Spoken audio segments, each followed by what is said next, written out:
Hello everyone, welcome to the recitation on datasets and dataloaders. I'm Mengchen Zhang, one of the TAs for the fall 2025 Introduction to Deep Learning course.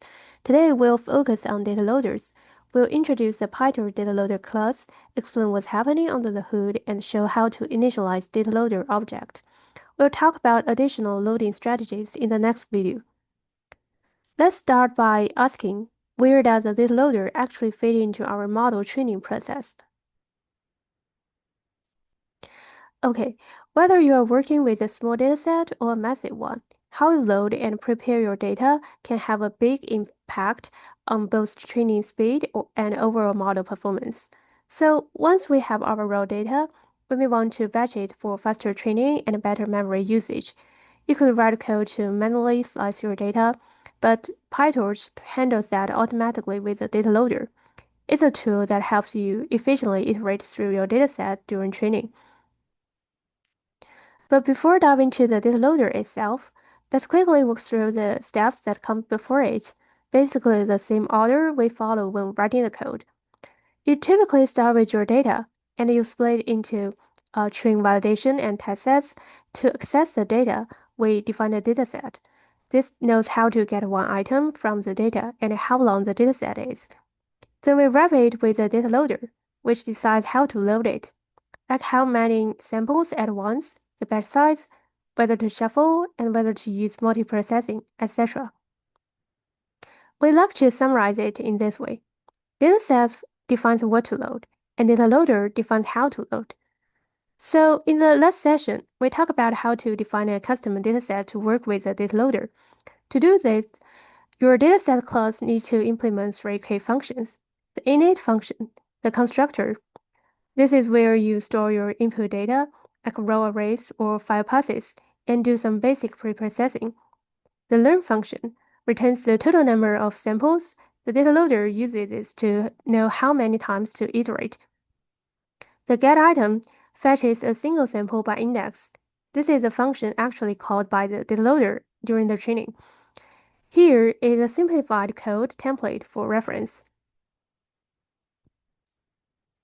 Now that we understand how the dataset works, the next question is how do we define a data loader that interacts with it and load the data the way we want?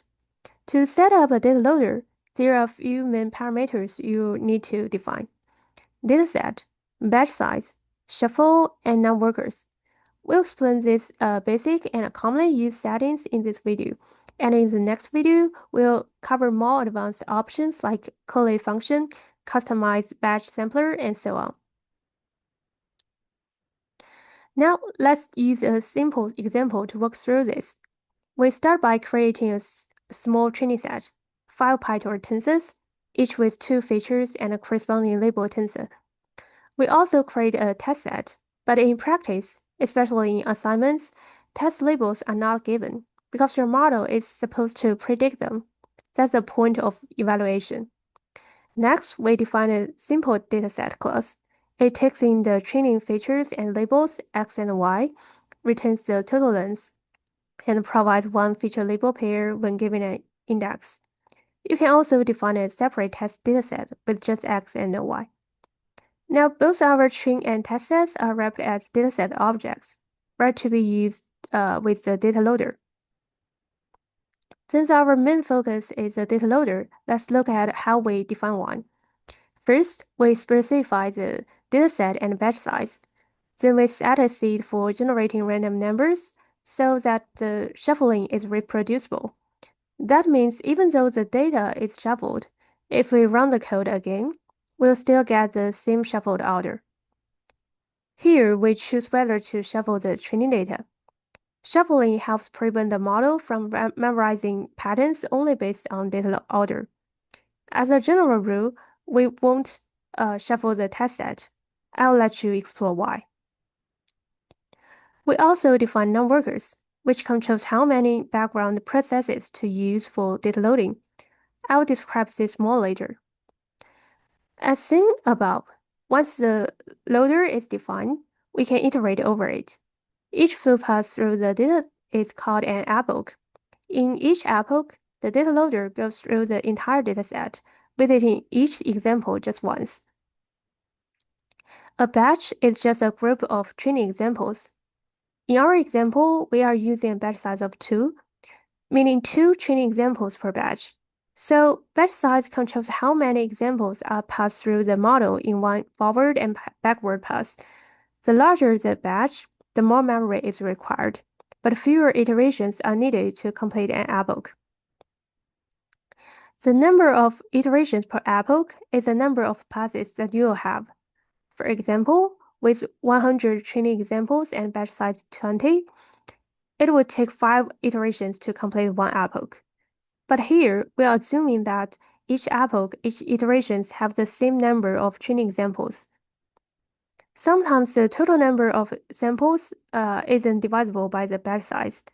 In our example here, we had 5 training samples with batch size 2. So you will have 2 full batches of size 2 and a final batch with only 1 sample. Having a very small batch in the last batch can disturb convergence during training, especially with things like batch normalization. To avoid that, we recommend set drop loss to true. This drops the final incomplete batch, so all your batches are the same size. Okay, with this concept in mind, I want to show you some visualization to better understand how each setting actually works inside the DataLoader. We first define the dataset and pass the train validation and test splits into their respective DataLoaders, train val and test loaders. Then our setting of shuffle is true or false comes in. This sets up the sampler, which decides whether to load the data in order or in a shuffled way. Then combining the sampler with the batch size we set, PyTorch builds a batch sampler that returns one batch of indices at a time. These sampled indices are then passed to the dataset, which calls the getItem function to fetch the corresponding data for that batch. The retrieved batch data is then assembled, typically stacked into tensors or combined into dictionaries by the collate function in the DataLoader. Thus, the data is fetched and prepared one batch at a time, exactly as what we defined in the DataLoader. Okay, here's a diagram that zooms in on the actual process of shuffling and organizing the data into batches. As shown in the picture, when shuffle is true, we sample the data in a random order, and if we set a seed for it, the shuffle order will stay the same across rounds. Then the batch sampler groups these shuffled indices into batches. In this case, the batch size is 2. Then the corresponding data samples are fetched by these batch indices, and is passed to the collate function, which combines them into a single batch.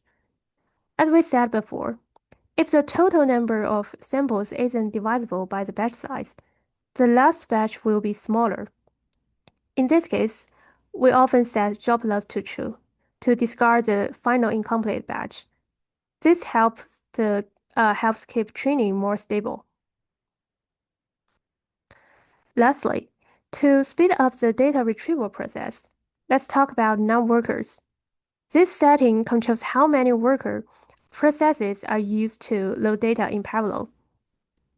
For each batch, PyTorch assigns a subset of the batch indices to each worker.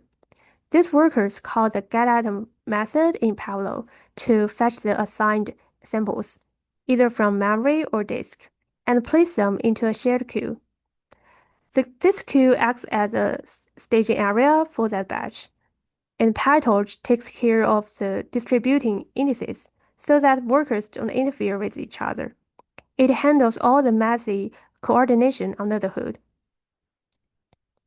Once all samples for that batch are ready in the queue, the collate function steps in. This function collects individual samples and combines them into a single batch, usually by stacking tensors or bounding data into a dictionary, as we shown before. It's super flexible and handles a wide variety of data types like tensors, lists, or strings. Now, why is non-workers so important?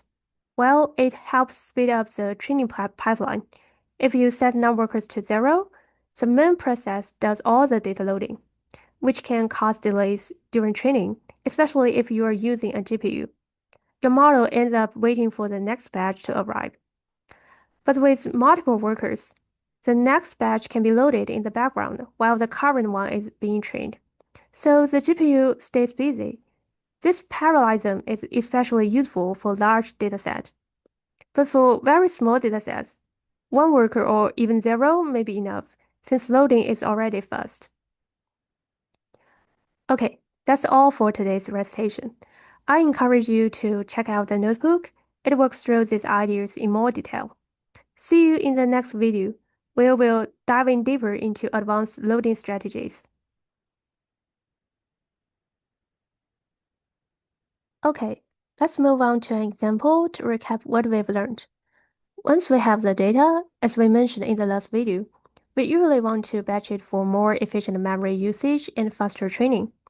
You could manually loop through the data and slice it into batches, but PyTorch automates this process using the DataLoader object. Here is a simple example using a custom dataset class. We define two lists, one for inputs and one for targets. Inside the class, we implement two required functions, the learn and getItem method. In this exercise, we define the input as numbers from 0 to 9 and the targets as numbers from 0 to 20 in steps of 2. You can either index this dataset directly or use the getItem method. It works the same. The key takeaway is the DataLoader object calls the dataset getItem method under the hood to fetch each sample. Once we wrap the dataset with the DataLoader, it automatically returns XY pairs as defined in our getItem method.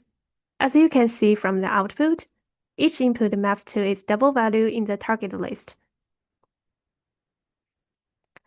Next, we'll talk about some loading strategies. First, on-the-fly data loading. We briefly mentioned this in the dataset session. Sometimes, especially with large datasets like high-resolution images or audio files, it's better not to load all the data into memory at once due to memory limits.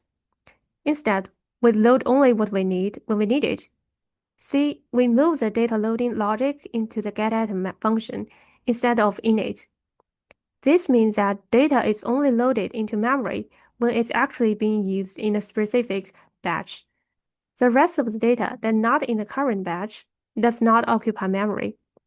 This technique is memory efficient, but can be slower because each data sample is loaded from disk on the fly instead of being preloaded into memory. You can also handle on-the-fly data augmentation this way. Inside the getItem method, you're able to apply transformations to your data. In Science, as you will explore in Homework 2, you might resize the image, adjust colors, or mask out certain parts of the image. These are some of the functions you can perform on the fly, so you don't need to preprocess the entire dataset beforehand. Here shows how to handle different batching strategies. For example, using a batch size of 4 means you load 4 training examples at once. You can also shuffle the dataset so that each time you load the data, the training examples are in a different order. And as mentioned earlier, if your data size isn't divisible by the batch size, you can use drop loss to true to drop the final incomplete batch and keep things consistent. Now, let's talk about something more flexible, custom batch sampling. By default, batching in PyTorch is either sequential or random, as we showed in the last video. But sometimes we may want some more control. For example, we may want stratified sampling when classes are imbalanced, and we may want to group samples by class, like odd or even labels. In PyTorch, a custom batch sampler is a class that implements two functions. The iter function gives a list of the indices for one batch, and learn, which returns how many batches you have in one epoch.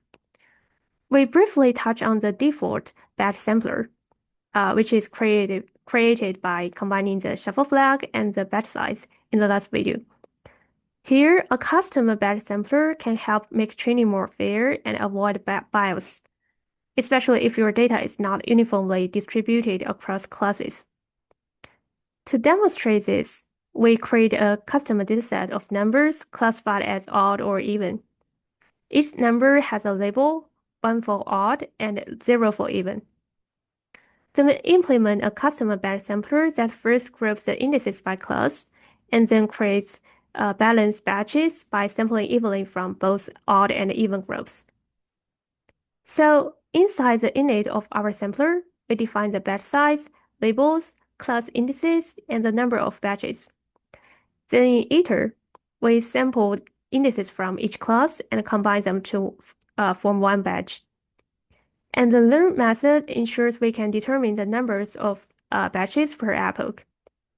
Finally, we pass our custom batch sampler into the data loader. Note that we don't need to specify the batch size or shuffle anymore. Those are now handled by our sampler. Then comes the custom collate function.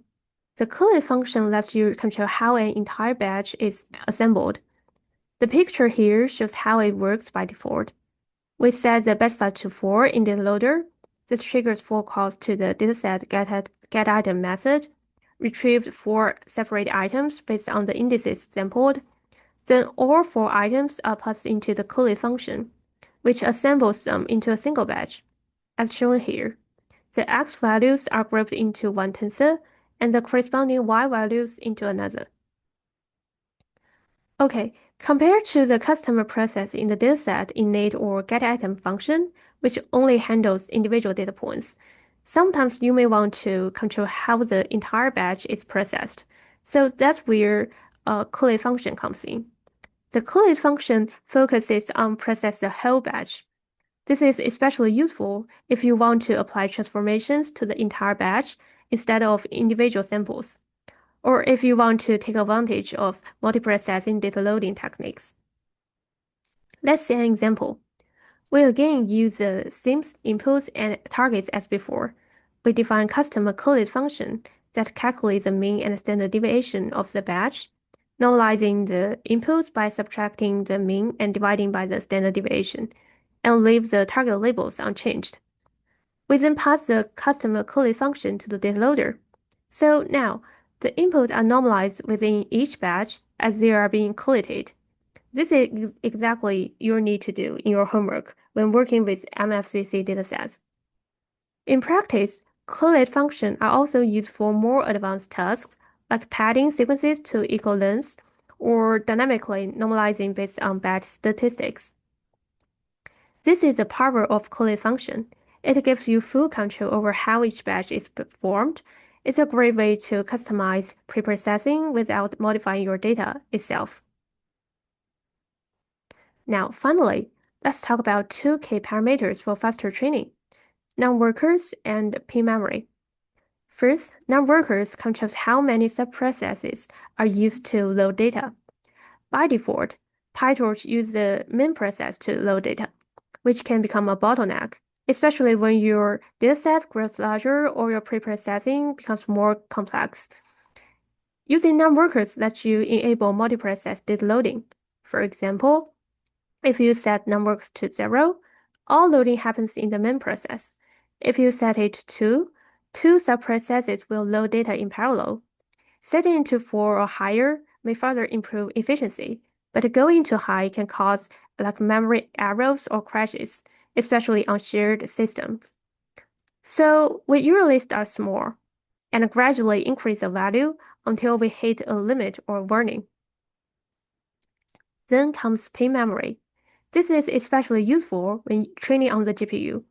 When pin memory is true, the data loader will copy tensors into pin memory, also known as page-locked memory, which makes the transfer from CPU to GPU faster. This helps reduce overhead and improves data throughput, especially for large datasets or when you want to fully utilize your GPU. So together, an efficient data pipeline is essential for model training.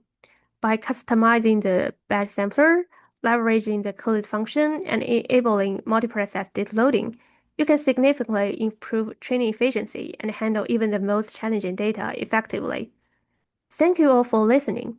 Wishing you smooth epochs, efficient pipelines, and have fun with your customer datasets and data loaders.